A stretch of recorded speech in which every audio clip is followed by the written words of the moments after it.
मेरे प्रियजनों, भगवान को पाने का एक उपाय, क्या भगवान से कोई नाता जोड़े, कोई संबंध स्थापित। अब सुनाना तो हमें भागवत है, लेकिन बात उठ गई है तो एक बात और, भगवान परमात्मा तो संबंध से प्रकट हो ही जाता, नाता जोड़ने से। परमात्मा की छोड़ो, अपना बुंदेलखंड इतना अद्भुत है कि यहाँ तो साधारण आत्मा भी हरदौल के रूप में मरने के बाद भी अपने बहन के लिए प्रकट हो जाता है। जब साधारण आत्मा अपने संबंध को निभाने के लिए मरने के बाद भी भाव भरने जाते हैं, तो क्या वो परमात्मा प्रकट नहीं हो सकता है? अरे यहीं पर रहने वाले कलेरा में ही गुरु और चेला की समाधि, जीवंत समाधि, इसका उदाहरण क्या भैया? साधारण आत्मा भी अपना नाता निभाती है, महात्मा भी अपना नाता निभाते हैं, उसी प्रकार परमात्मा भी अपना नाता निभाते हैं। और भगवान की प्राप्ति में, भक्ति में सबसे महत्वपूर्ण साधन, बढ़िया साधन क्या है? भगवान से कोई संबंध जोड़ लो। बोलो सीताराम, जोर से बोलो और जोर से बोलो। अब इसका मतलब ये नहीं है कि तुम कल से ही भगवान को अपना मालिक बना लो, फिर नौकर बन के कहो ले आओ 10,000 दे दो ना। बोला था महाराज जी कह रहे थे नाता जोड़ लो, भगवान निभाएंगे, हलवा नहीं निभा रहे, ठटरी के बने न खटा सर चल। अरे भगवान तो निभाएंगे, पहले तुम तो निभाओ, तुम तो अपना प्रेजेंटेशन बढ़िया दो।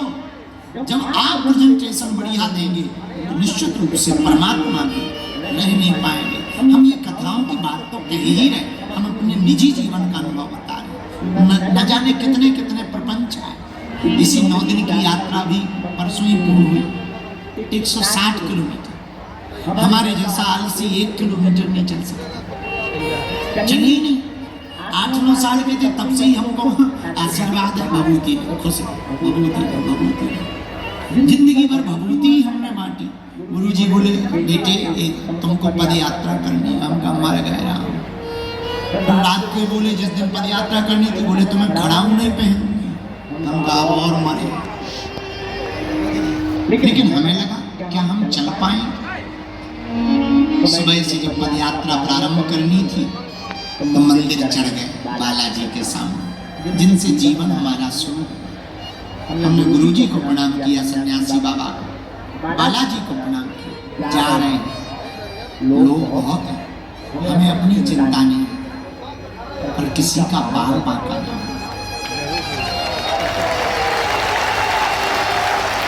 और जिस काम के लिए जा रहे हैं वो सफल हो जाए। मंचों से तो हमने बहुत बातें करी, अब गांव-गांव, जमीन में उतर कर पिछड़े लोगों को गले लगा करके कार्य करेंगे।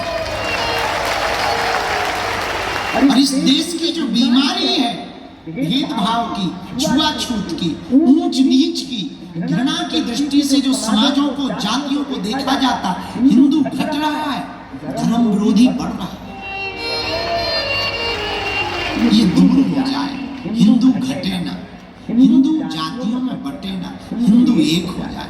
हमने तो इतनी प्रार्थना की, आंखों में आंसू आ गए। और सच घटना बता रहे हैं भैया, हनुमान जी करे किसी की नजर न लगे। 9 दिन हो गए, 3-3, 5-5, 10-10 लाख लोग रोड पर रहे। थोड़ी मोड़ी चोट को छोड़कर किसी का बाल बांका नहीं। 9 दिन 160 किलोमीटर, दूसरे तीसरे ही दिन में ही हमारे पैर फट गए और वो पड़ गए पानी के फोड़ा। चलने में बड़ा दर्द होने लगा। हमने दूसरे दिन गुरुजी से रात को कहा 10-11 घंटा पैदल चले, जब थोड़ा पड़ गए अब सोचने लगे क्या अब हम चल पाएंगे, हमारा संकल्प टूट तो नहीं जाए, पैर लड़खड़ा तो नहीं जाए, हम गिर तो नहीं जाएंगे। डॉक्टर पट्टी बांधने लगा, दर्द की दवाइयां देने लगे। डॉक्टर ने कहा कि थोड़ा आप धीमे चलो, जूता पहनो। सबने कहा कि आप जूता पहनो, हमने कहा नहीं, हमारे गुरु ने हमें आज्ञा दी है, जिसने हमें आज्ञा दी है हमारी चिंता वो करेंगे। आपको बता रहे आज तो हम यूं मान के चलो कि सीधा पदयात्रा करके पूरा फल करेगा वालों को ही मिला। और हम इतने हमें खुद लग रहा था कि कथा हम पहले सोच रहे थे कि थोड़ा टाइम बढ़ा दें, 2-4 दिन आगे कर लें, फिर कर लेंगे। थकावट बहुत थी, शरीर में पीड़ा ऐसी है जैसे किसी ने लठ मारी। हम का मुश्किल है, लेकिन ये हनुमान जी का प्रत्यक्ष प्रमाण है भैया। भारत के इतिहास में आजादी के बाद एक नई क्रांति ऐसी पहली बार सड़कों पे देखने मिली कि हिंदू एक होकर के धर्म विरोधियों के लिए सड़कों पर उतरे। आपको हम सबने अभी अभी गाया, उन्हीं का यह सदग्रंथ श्रीमद् भागवत है। बोलो भागवत भगवान की। भैया भागवत में 12 स्कंद हैं। कितने स्कंद हैं? 335 अध्याय, 18,000 श्लोक हैं। कितने श्लोक हैं? इसी के अंदर श्रीमद् भागवत है। पर एक बात बोल रहे, कह दो, बोलो जोर से कहो। भागवत के अक्षर अक्षर में जो श्याम रंग है ना, वही हमारे ठाकुर जी का रंग है।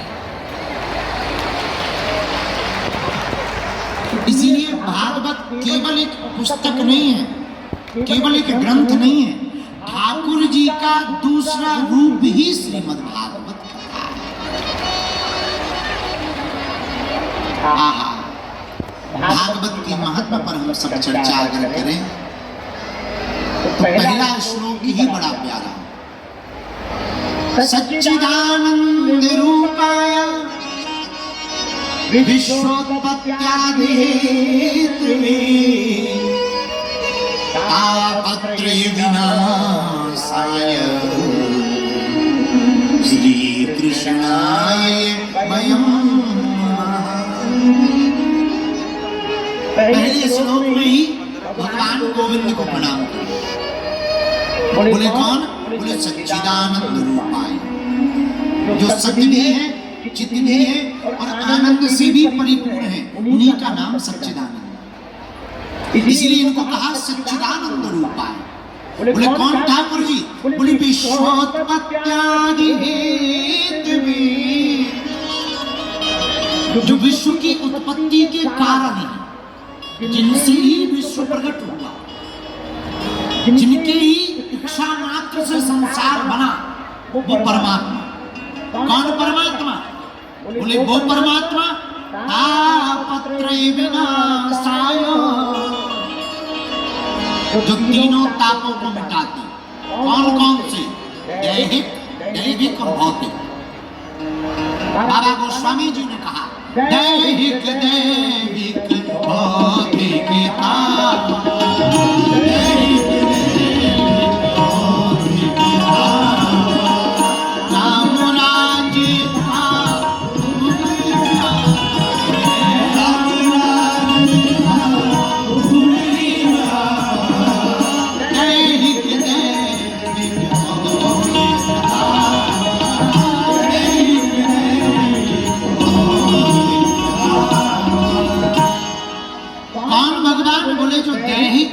भौतिक तीनों तापों को मिटाने की क्षमता रखते। तो तापत्रय विनाशाय, अंत में कह रहे हैं श्री कृष्णाय वयं नमः। ऐसे भगवान को प्रणाम। कौन भगवान? श्री कृष्ण गोविंद हरे मुरारी नाकेति नामानि वदन्ति। जिनका नाम गोविंद है, जिनका नाम कृष्ण कृष्ण, जो सारे संसार को अपनी तरफ खींचने की क्षमता रखते हो, उन्हीं का नाम कृष्ण है। कृष्ण का मतलब, अच्छा कभी आप कृष्ण नाम देखना तो उसमें नीचे रा की रकार रहती है। कृष्ण कभी लिखो तो कृष्ण में रा की रकार जो रहती है ना, वही खतरनाक, बाकी तो सब ठीक। जो रा की रकार रहती वो बड़ी टेढ़ी रहती, और हमारे ठाकुर जी पूरे टेढ़े। इनकी चाल टेढ़ी, इनकी बातें टेढ़ी। अच्छा बताइए, इनका अवतार ही इतना टेढ़ा, प्रकट भय जेल में और बधाई बजी गोकुल में। अब इनका टेढ़ा काम देखना। चलो बधाई गोकुल में बच गई, कोई दिक्कत नहीं, अब कम से कम यहाँ तो ठहरो। प्रकट भय जेल में, बधाई बजी गोकुल में, बड़े भय वृंदावन, बड़े वृंदावन में, अब कम से कम यहाँ तो ठहर जाओ। इतने टेढ़े हैं कि प्रकट जेल में भय, बधाई गोकुल में बजी, और बड़े वृंदावन में भय, और पढ़ने गए संदीपनी आश्रम उज्जैन। युवापन पाया मथुरा में, लेकिन टेढ़े इतने हैं, राज किया कहाँ, बोले राजा बने द्वारका जाकर। ऐसे टेढ़े, इसलिए श्री कृष्णाय वयम नमः, पहले महात्मा के श्लोक में ही पूरा बात बता दी। बोले जो कृष्ण की रकार है वो बड़ी खतरनाक, वो टेढ़ी है, ऐसी टेढ़ी।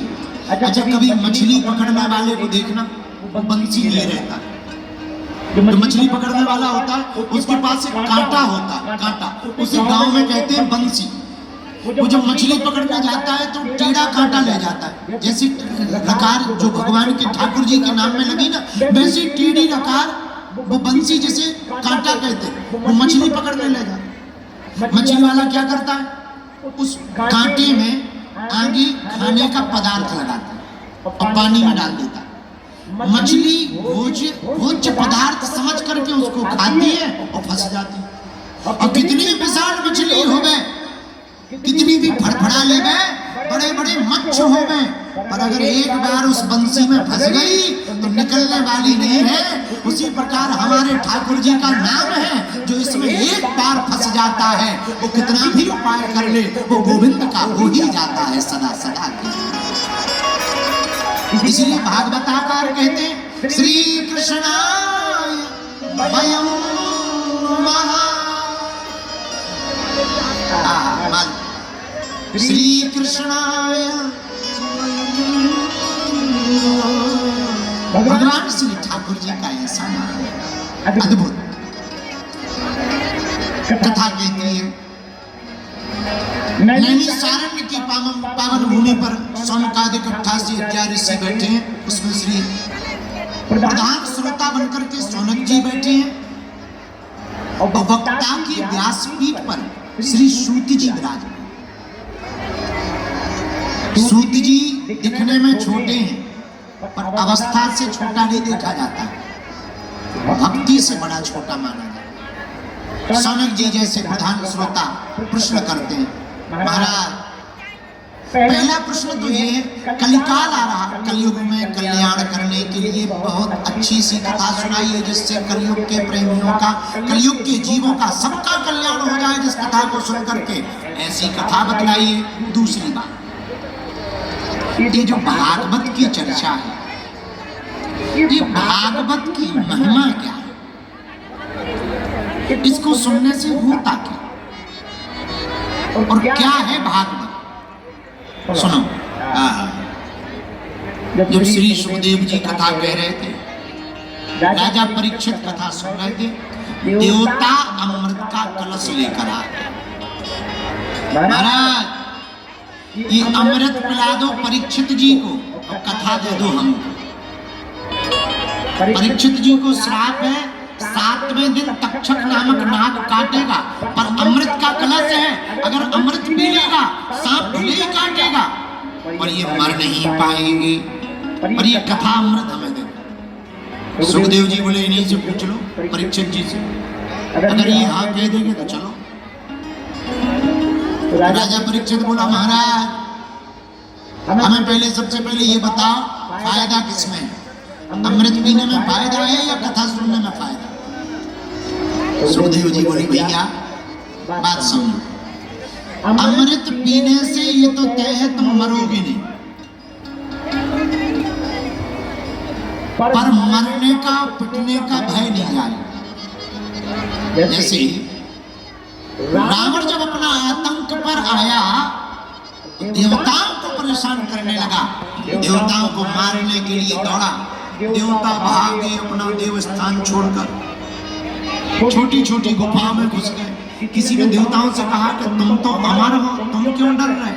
देवता बोले ये तो पता है हमें मरना नहीं है, पर ये पता नहीं है कि कितनी देर पिटना है। इसके अगर हाथ में आ गए, कहीं इसके हाथ में आके इसने पिटाई शुरू कर दी तो ये ठिकाना थोड़ी कि 2 घंटा पिटना कि 20 घंटा पिटना, ये तो पक्का है कि मरना नहीं है, पर पिटना तो है, दर्द तो होगा।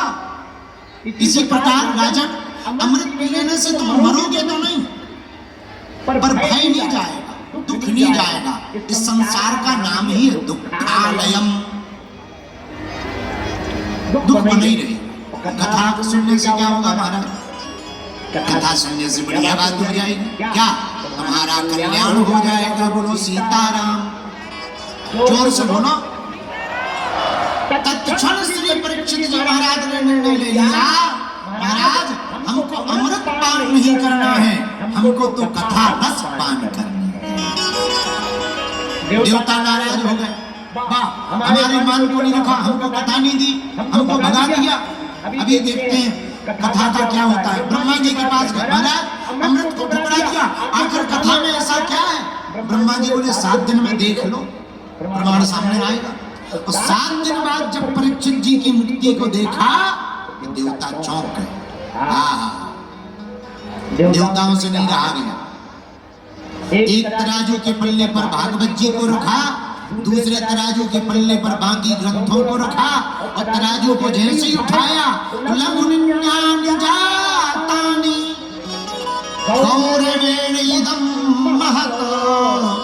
तदा सर्वे विस्मयम् परमं ययुः। क्या देखते हैं? जैसे ही तराजू के पल्ले को उठाया भैया, तो भागवत जी का पल्ला तो उठा नहीं, पर बाकी सब ग्रंथ उठ गए। बोलो सीताराम, जोर से बोलो और जोर से बोलो। बात भी सही है। देखो कहाँ कांच कहाँ मणि, दोनों का मुकाबला नहीं हो सकता। कई बार मणि से ज्यादा चमकदार कांच दिखाई देता, पर कीमत थोड़ी होती। कभी कभी नदी में जाना, हम तो पन्ना के नजदीक रहते हैं, तुम लोग कभी पन्ना गए हो? हम तो गए पन्ना गए। वहाँ एक नदी निकली कैन नदी में 20-25 एक दिन हम नहाने गए, 40-50 चमकीले पत्थर डले थे। हमें लगा लो काम हो गया, हीरा मिल गया। ऐसे चमकने वाले हमने आज तक नहीं देखे। हमने 20-25 उठाए, 4 चेला को दिए कि तू भी अपना भला कर, 18 हमने डाल दिए। गुड़िया बनाई, पूरे गली भर पकड़े आए कि कहीं चोर चुरा ना लेवे, गिर ना जावे, छूटने ना जावे, टूट ना जावे, टिक ना जावे। पकड़े आए, पूरी गली भर पानी नहीं पिया, चाय नहीं पी, सीधे घर पे रुके। जोहरी के पास गए, लो चेक करो कितने ग्राम है, पैसा बताओ। उसने एक एक करके चेक किया, ऐसे ऐसे तुरंत ठोका, सब अरे बोले महाराज पत्थर है। पागल हो, इतने चमकदार, हीरा से ज्यादा चमकदार। ये देखो तुम्हारी हीरा की अंगूठी कम चमक रही, पत्थर ज्यादा चमक रहे। तो मुस्कुराते हुए उसने हाथ जोड़ के कहा, गुरुजी आप तो सर्वज्ञ हो, अब हम आपसे क्या बताएं, हर चमकदार पत्थर हीरा थोड़ी होता है। ये चमकदार है पर असरदार नहीं है, महंगा नहीं है। इसीलिए हम कहना चाह रहे हैं, ज्यादा चटर पटर दिखने वाले आदमी पे भी भरोसा नहीं करना चाहिए। जरूरी नहीं है जो बढ़िया दिख रहा हो उसका स्वभाव भी बढ़िया हो। कई बार बसों की डेंटिंग पेंटिंग बढ़िया होती है पर इंजन पुराना होता है। तब बैठो तब पता लगता है बहुत गंदी बात है भाई, पुरानी हो गई। कई लोग हमें ऐसे मिलते, 2-4 लोग हमको ऐसे मिले, भारी चमक धमक एकदम फाउंडेशन डाली फाली। अरे हम कहते हो आपका महाराज कहाँ से आए? महाराज हम बहुत अच्छा है, बहुत अच्छा। बुरा न मानना, हम श्रृंगार के विरोध में नहीं है। हम ये कहना चाह रहे हैं, कई बार नकली प्रोडक्ट की पैकिंग असली से बढ़िया की जाती है। नकली प्रोडक्ट की पैकिंग असली से बढ़िया की जाती है। इसलिए पैकिंग देख करके भरोसा नहीं कर लेना चाहिए, चेकिंग करके ही भरोसा करना चाहिए। वही बात है, सुखदेव जी ने कहा राजन, तुमने कहा कि फायदा किसमें है, अमृत से मरोगे तो नहीं, पर फायदा कथा में, मरोगे नहीं। ये सुनकर के अच्छा, हर आदमी जितने भी इस दुनिया में सभी की जिंदा, हम मर ना जाए।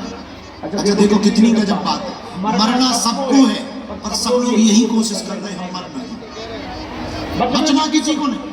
एक हमारे पास आया करेड़ा का 80 साल का चंगीला, 80 साल का बुढ़ा, खाल लटक गई, आंखें घुस गई, कमर टेढ़ी हो गई, पूरी स्ट्रेचर पे पड़ो, लंबो 104 जने उठा।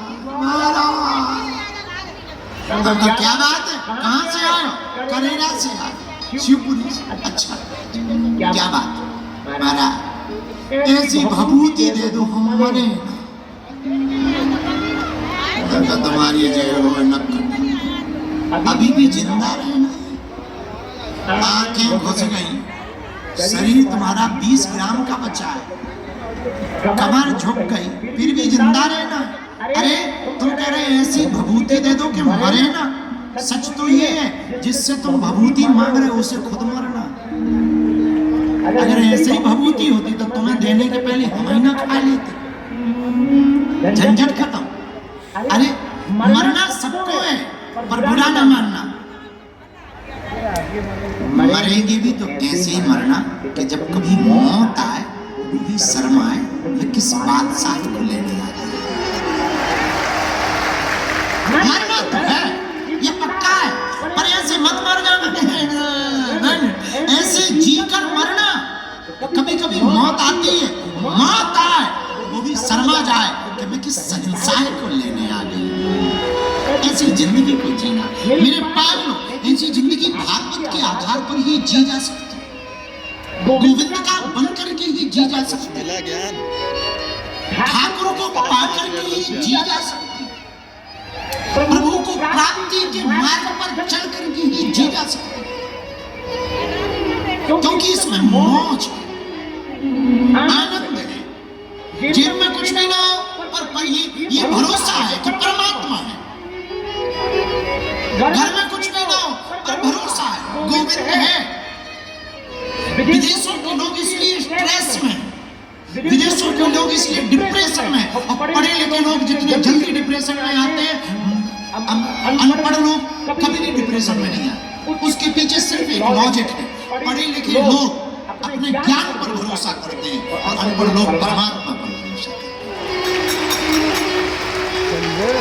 पढ़े लिखे वालों को लगता है कि हम लुट गए, कुछ ना हुआ, पढ़ाई गई बेकार, जिंदगी गई बेकार, पर भारत मुस्कुराता हुआ। इसलिए बहुत से लोग भारत में शोध करने आते हैं कि भारत इतना स्पिरिचुअल क्यों है, इतना आध्यात्मिक क्यों है।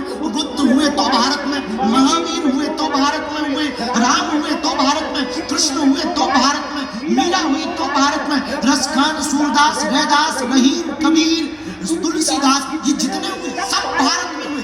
देवराय बाबा हुए तो भारत में, नीम करोली बाबा हुए तो भारत में, बागेश्वर वाले सन्यासी बाबा हुए तो भारत में। आखिर क्या है भारत में? भारत के पास एक अद्भुत चीज है, भारत के लोग भगवान पर भरोसा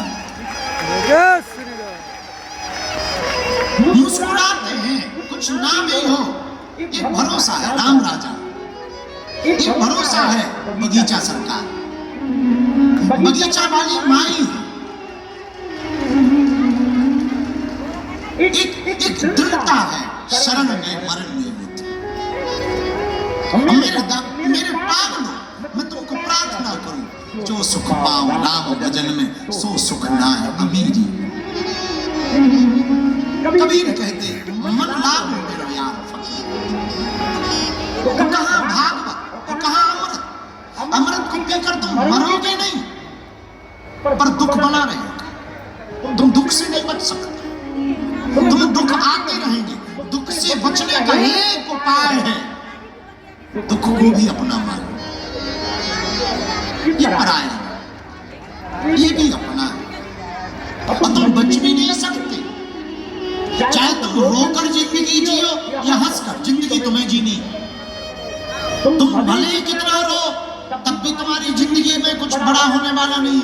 और तुम भले ही खूब हंसो, तब भी तुम्हारा कुछ बड़ा होने वाला नहीं। जिंदगी जैसी है वैसी ही रहनी है। इसलिए मेरे पागलों, रोने से बेहतर है मुस्कुराना चाहिए।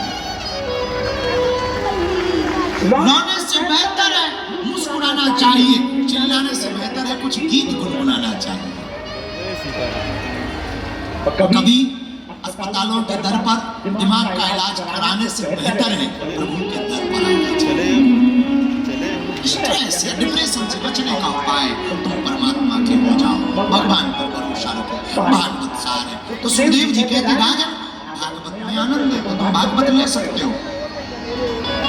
देवता परेशान हो, देवताओं की बुद्धि गई। एकदा ही विशालाया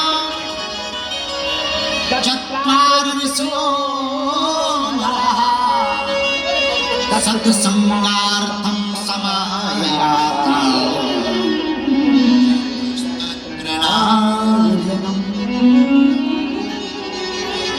विशालपुरीनाथ बद्रीनाथ। एक बार बद्रीनाथ में 4 भाई जा रहे थे, चारों भाई। कौन कौन? सनत, सनंदन, सनातन, सनातन।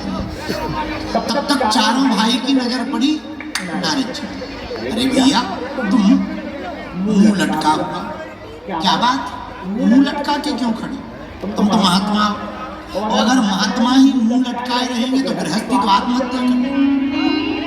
महात्माओं को तो मुस्कुराना चाहिए, कुछ होता ना, कुछ लेना ना देना, मगन रहना।